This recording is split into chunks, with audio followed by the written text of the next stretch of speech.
τη ζωή σου, για τον τρόπο που μεγάλωσες, και είναι γεγονός ότι την προηγούμενη φορά που ήσουν εδώ για να συζητήσουμε το θέμα της φωτογράφησης που είχες κάνει. Έγινε τόσο μεγάλη φασαρία. Το περιοδικό δεν μπορούσαμε να Penthouse. μιλήσουμε, ναι. Αυτή εδώ, μια φωτογράφηση που είχε προκαλέσει αντιδράσεις, εμείς αλλά και ο κόσμος θέλει να μάθει περισσότερα για σένα. Θα ήθελα να δείξουμε μια φωτογραφία. Μια φωτογραφία παιδική της Τάνιας.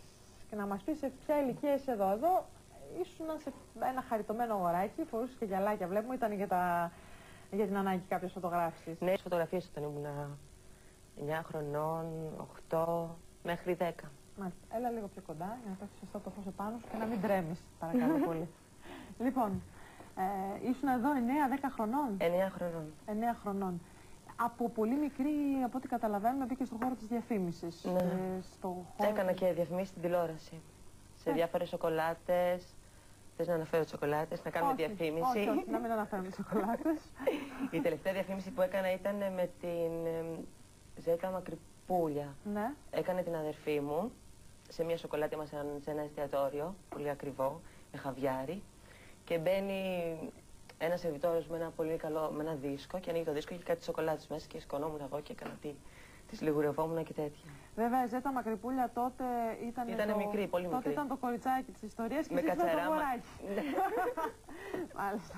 Μεγαλώνοντας προφανώς και η κυρία Μακρυπούλια, όταν θα σε είδε στις τηλεοράσεις και στις φωτογραφίες, δεν θα γνώριζε δεν ότι... πιστεύω να με γνώρισε, όχι, γιατί ήμουν πολύ μικρή. Σίγουρα δεν θα γνώριζε ότι το αγοράκι με το οποίο είχες πρωταγωνιστήσει στην γνωστή διαφήμιση ήσουν εσύ, Τάνια.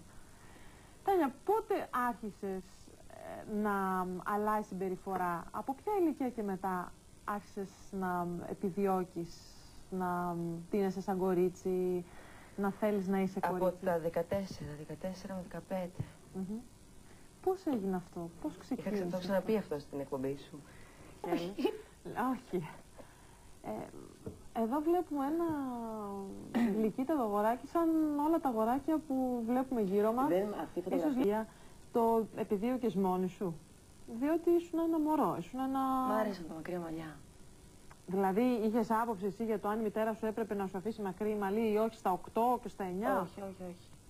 Μου έλεγε βέβαια κόψε τα μαλλιά σου και αυτά κάποια στιγμή. Τα άφηνα μακριά, ναι. Έλεγες λοιπόν ότι από τα 9 και από τα 10 ήσουν πιο φιλιπρεπής από ότι στη φωτογραφία αυτή που βλέπουμε, και τη φωτογραφία αυτή δεν αντιπροσωπεύει εσένα. Στα 14 σου λοιπόν ήταν να πας σε κάποιο πάρτι μας, να σου συνεχίσω? Ναι.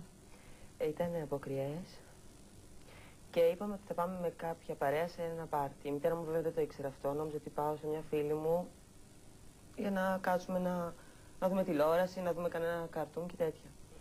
Εγώ έβαλα ένα ξανθό ποστής, έβαλα ένα πορτοκαλί φορεματάκι και πήγα να διασκεδάσω.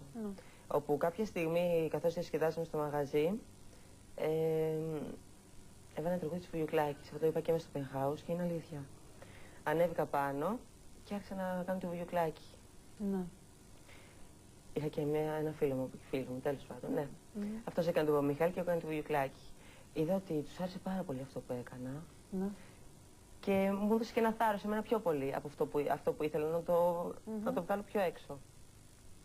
Πήγαινα στο μαγαζί συνέχεια μετά, όλο και πιο πολύ βαμμένη, ώσπου κάποια στιγμή μου είπα να δουλέψω εκεί στο μαγαζί αυτό. Αυτό ήταν.